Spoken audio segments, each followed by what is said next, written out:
Hello my friends and welcome back to the rabbit hole. In today's video I'm going to be ranking every acne treatment that I've ever tried. Now I have had adult acne since I was 22ish, something like that. So it's been a long journey. I feel like I've tried pretty much everything and I'm gonna put them all into order in this video, worst to best. So I'm gonna start with 4 that I actually think are not just bad advice, but harmful advice. Let's dive right in to number 1 of the worst advice list, and that is, go out in the sun and soak without SPF on and your acne will disappear.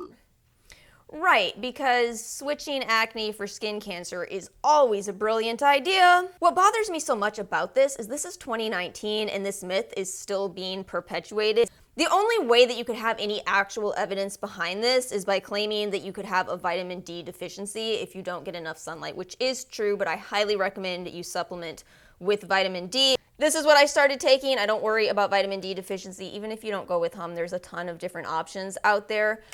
Do not try this soaking in the sun without SPF. Terrible idea. Number 2, washing your face more. I did this nonsense when I was in college. People told me, oh, you have acne, you need to wash your face more. You should never wash your face more than twice a day. I'm actually down to washing my face once a day. That works best for me, but this washing your face 6 to 8 times a day will actually harm it. Number 3, denatured alcohol. I'm giving this its own category, but I really mean everything that contains a high concentration of denatured alcohol.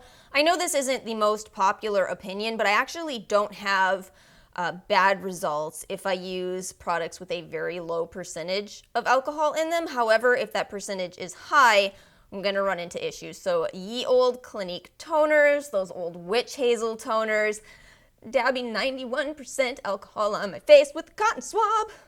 Ooh, we did some horrible things in the past. Please don't do this. You are just drying your skin way too much.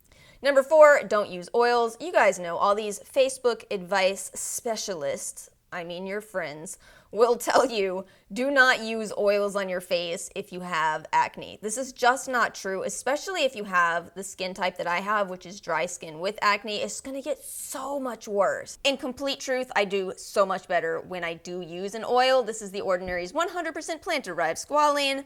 Fantastic option. Section 2, products, ideas that I think are fine, but just didn't really work for me. Number 1 here is the grand advice of stop wearing makeup. This too is such a dated idea, and maybe there was some validity to this back when makeup didn't really have the research behind it that it has now, you know, the effort that goes into formulating products so that they won't cause any kind of breakouts or irritation. In fact, I have plenty of makeup products, one I'm even gonna recommend in this video, that I look better after I wear. They actually help me to fight my acne. So, you know, I don't know what to do about some of these really deeply rooted myths that are just not true, which brings me to number 2, and that is the wonderful advice to stress less. Why is it, tell me this, why is it that people feel the need to stop you at a gas station if you have not covered with concealer for the day to tell you, Oh, I know what you should do for your acne. You just need to have less stress in your life.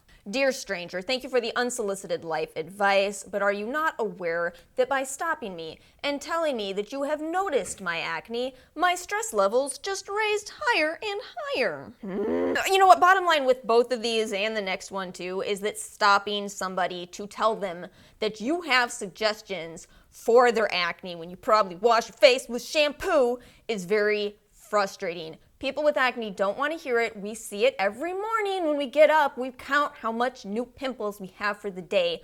We don't need other people saying, hey, I can see them too. Let me give you some advice.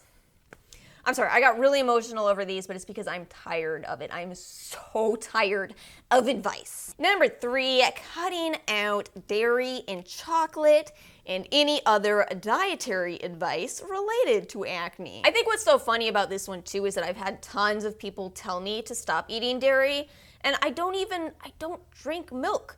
I don't like milk. I think it feels really weird in your mouth. You know what I mean? It's got a a weird mouthfeel. Why isn't anybody talking about the mouthfeel? But again, strangers will stop me and tell me this, and I'm like, I really don't eat a lot of dairy. I don't eat a lot of sugar at all. I mean, I have a master's in nutrition. You're stopping somebody who studied how to eat to tell them how to eat. Thank you, Karen. Number 4, clay masks. Now, I don't have a problem with clay masks. I think that they are much better for people who are dealing with things like blackheads or just really occasional moderate, not even moderate, mild acne. If you have more moderate to severe, if you deal with things like cystic acne, this is just gonna do nothing for you. And I tell you this as somebody who has really bought way too many clay masks. But it's funny because Ara used a clay mask recently. I watched her, she wanted to try it. I saw her before and after and I was like, what the heck? That made such a difference on you. Whereas I use these and my skin is like, haha, still hate ya. I'm holding up this one because this is one that I got really tempted to buy. This is the Sand and Sky Australian Pink Clay Mask. Did you guys get the ads for this? I think it's just because I look up a lot of skincare. I saw ads everywhere for this. Thankfully, I got a sample because it just does nothing for me. Nothing. It's useless. But again, I think it's just the type of acne that I have. I'm sure that these work for some people because I saw it.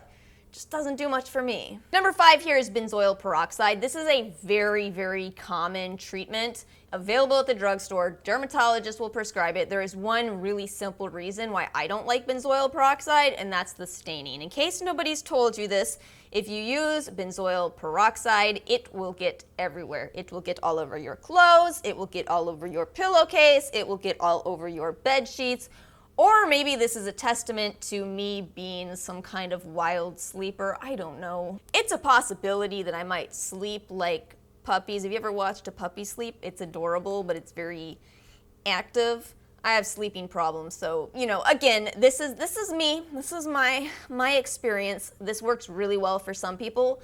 I can't do it. So let's go through my top 10 treatments that did work. We're gonna start with number 10, and that is a specific silver pillowcase. And funny enough, this was the inspiration for this entire video, so let me tell you the story. About, I guess, almost a year ago, I had purchased a silver pillowcase, and I thought I wasted my money, because I really did. It was a pillowcase that was washed in silver. What? So this little company that I guess had started as a Kickstarter reached out to me and wanted to send me a silver pillowcase that was actually sewn with silver threads. And you know what? I actually love that thing. I do not feel comfortable not sleeping on it. So what happened is the other day I needed to do my laundry and I was like, oh, I'll wash my pillowcase. So I threw it in, but then I forgot to do the laundry because I'm a scatterbrain. So I had to go to bed. I'm looking at my pillow without a pillowcase and I'm like, it's fine. I'll just put another pillowcase on it for tonight and I'll remember to do the laundry tomorrow. And it's funny how much it bothered me. That was the moment I realized I do believe in this. I didn't really think all that much about it, but taking it away makes me nervous. I feel like when I use this, I do have less bad acne, and it makes sense. I'm gonna link that video if you're interested in knowing more about that. But basically, a silver pillowcase will help you to prevent bacterial accumulation on your pillowcase because acne is caused by bacteria. The more you're sleeping in your own acne bacteria, the worse the condition could become. But you know, the reason I'm putting this last is because as opposed to the rest of these, I don't see this as much as a treatment. I think this is kind of more prevention. Number 9 on my list is tea tree oil, and I'm gonna tell you honestly, I debated whether I should put this in this video, but I would be lying to you if I didn't include it, because tea tree oil does work for me, but I gotta have a lot of disclaimers along with this.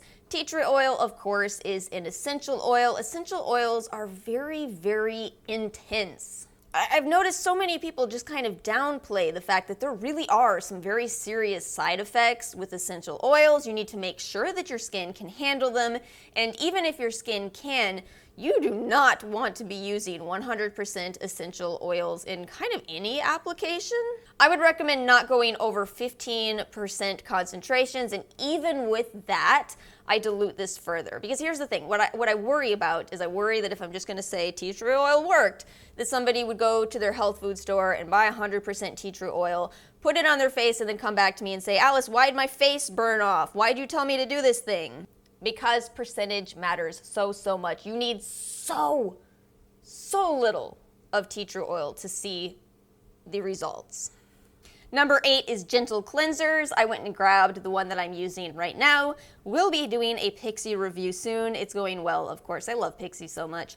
So anyway, gentle cleansers as opposed to harsh cleansers made a giant change in my skin. I think that when it comes to cleansing, we have this predisposition to really enjoy feeling squeaky clean, and the problem is it's not optimal for our skin. We're washing away all of the good bacteria, we're completely compromising that skin barrier yet again. So you need to try, if you have acne, to transition to using these cleansers that don't make you feel 1,000% clean, because you still are clean. It's more of a mindset than anything else, I think. And it was so funny because I was reading the reviews for this, which I really do like this, and I was noticing how many people are saying, I don't quite feel clean when I use it. No, that does not mean that it deserves 1 star. No. That actually means it's a really good product.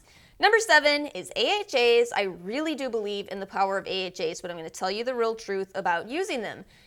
You are probably going to have worse acne before things get better. This is kind of similar to the cleanser example I just gave you. A lot of times you will see really poor reviews on these types of products because people used it once for a couple of days maybe. They had terrible breakouts and then they discontinued use.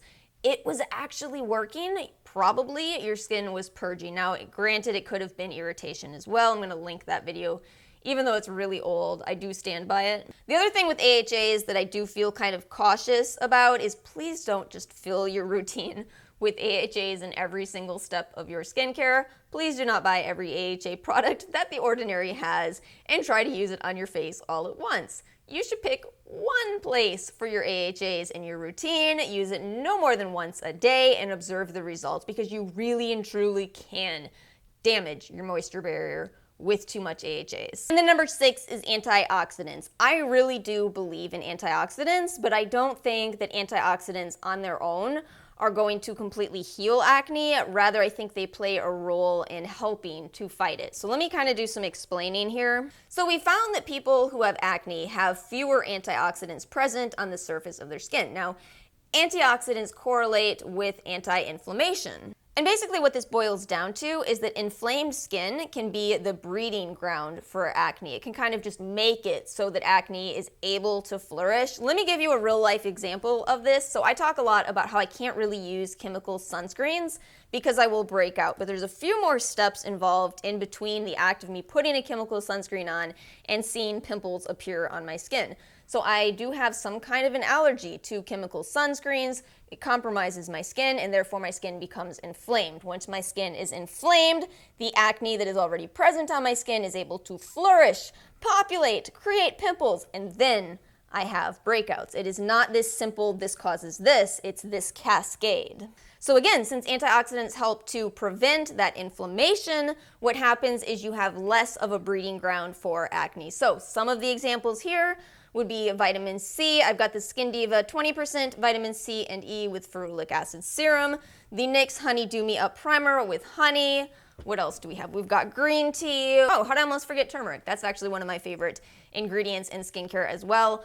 All of this really helps me, but it's not enough to fight the bacteria. Number 5 on my list is a very common treatment and one that really does work for me, and that is none other than BHA salicylic. Again, many dermatologists will tell you to go this route, and it works for me. I have gone through several of these now. This is the Cover FX Mattifying Primer with anti-acne treatment. It is at 1% salicylic, and I find that when I'm consistent about this makeup product, whether I'm wearing makeup or not, I just smooth it all over the parts of my face where I have acne problems and less acne. I've successfully used gels, creams, primers, anywhere from 0.5% to I guess about 1.5%. If you're gonna use 2%, I would definitely recommend it in a liquid form, like the Paula's Choice 2% BHA. I don't think you want to be kind of forcing too high of a percentage onto your skin. I think the liquids do work better for that. But just using this once a day really makes an impact. Number 4 is hydrocolloid patches. I wish I had discovered this sooner, because if you ever deal with, in particular, this is for little whiteheads, if you have a stubborn little whitehead that decides to show up and you need to have him gone by the next day, put a hydrocolloid patch on it. Now again, this video is all about honesty, so I'm going to tell you, For a while, I kind of wondered why this works sometimes and not others. So what the hydrocolloid patch does is it covers the blemish so that the bacteria, the pus, the gunk inside of the pimple instead is transferred to the bandage so that the pimple can heal. Now, if you do not have an opening in that pimple, it's not going to work. Absolutely none of these companies that sell hydrocolloids are going to tell you that some people lance it before they use these, but I will. Some people lance it. Now again, I don't know if this is really good advice. In fact, in my heart, I think it's probably not. But you don't squeeze it, you only lance it, and this is only if you absolutely need that guy gone. Yes, I've done it. Yes, it works. Should you do it? Probably not, but that's kind of the missing puzzle piece. I managed to find this in some kind of an anti-acne forum. I was like, oh, that's how they're doing it. But again, you shouldn't necessarily need to because you are drowning it. It's already got a head on it. It should already burst. I'm just telling you again why sometimes it doesn't. Number 3 is retinol, and I've talked about this at this point for almost 2 years. When I introduced retinol into my skincare routine, I saw one of the biggest changes that I've ever seen. Retinol is, of course, anti-acne, and it is anti-aging. Really, really, really great ingredient. I have had the most success using that word, retinol, not HPR, well, there was another, but it was really expensive. Retinol, retinoate. I personally keep coming back to plain old retinol because it works for me. I see a giant reduction in acne. I may sometimes still have blemishes here and there, but it has really been a huge game changer, particularly with the cysts that I used to get. Again, I don't want to say that this is going to work for everybody. This is my experience, but this really was huge for me. And again, I've talked about this a lot. This is the Peter Thomas Roth Retinol Fusion PM. This one I've gone through something like 15 bottles of. It's ridiculous. Number 2 is sulfur. Now, this is what I use if I need a pimple that is angry and red and inflamed to disappear, as opposed to a whitehead, which works better with the hydrocolloids. This works wonders on inflammation because sulfur is anti-inflammatory. So we're kind of repeating that same situation of why anti-inflammatory products help acne. So again, with something like Mario Badescu's drying lotion, it is drying out the area of inflammation and fighting the inflammatory response. Game changer. I had to put this as number 2 just because of how many times this little guy has saved me. Number 1 on my list is something that may not work for everybody, but something that has been massively game-changing for me. Again, figuring out what's causing your acne is kind of your own personal struggle. Sorry to tell you exactly like it is, but it is. However, for me, number 1 is absolutely probiotics. And you already know this if you follow me on Instagram. Probiotics have really made such a massive difference. Let me start with the supplements. So this is the Skin Heroes Pre and Probiotic, and I did repurchase this. So this is a probiotic that is actually made specifically for acne. I'm going to link the video, but I'm also going to confess to you in this video that the first time I tried probiotics, things did not go well for me, and I'll even admit to you that it was the Perrocone probiotic. Now, I've been thinking more and more about that, and there's a giant difference between these 2 probiotics. This one is specially formulated for acne. That one is just one specific strain, and I gotta wonder, is one strain enough?